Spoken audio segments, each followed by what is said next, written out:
Je sais ce à quoi cela m'oblige. Voilà une des premières phrases aussi d'Emmanuel Macron hier soir. À quoi cela l'oblige? Je crois qu'il l'a dit. Il y a évidemment de sa part une reconnaissance pour les Français qui l'ont réélu et qui, à ce titre-là, ont fait un choix historique. Jamais dans l'histoire de la Ve République, depuis le général de Gaulle, un président sortant a été réélu en dehors d'une cohabitation. Les présidents sortants qui avaient été réélus, ils sortaient d'une cohabitation. Là, le président de la République a été réélu alors même qu'il avait une majorité. C'est inédit dans l'histoire de la Ve République. Les Français l'avaient d'ailleurs placé nettement en tête dès le premier tour de l'élection présidentielle. Et puis, il y a aussi une responsabilité. À résultat historique, responsabilité historique. C'est évidemment de tenir compte du climat politique, de ce qu'on a aperçu dans ces élections. C'est ce qu'on évoquait tout à l'heure sur la question de la méthode et sur le fond aussi.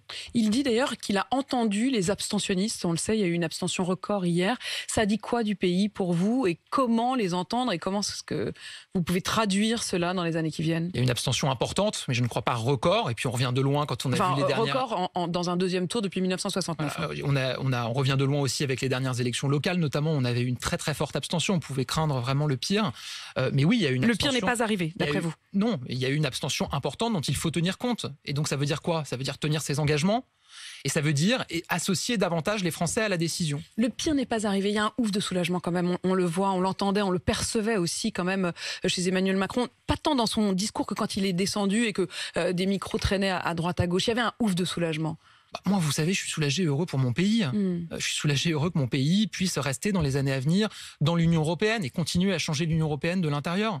Je suis soulagé et heureux pour mon pays qu'on continue à lutter contre le réchauffement climatique et à protéger l'environnement. Je suis soulagé et heureux pour mon pays qu'on reste fidèle à nos valeurs, qu'on cherche à rassembler les Français, à créer l'unité plutôt qu'à stigmatiser et à diviser. Je suis soulagé et heureux pour mon pays qu'on puisse agir efficacement pour le pouvoir d'achat des Français et pour l'emploi.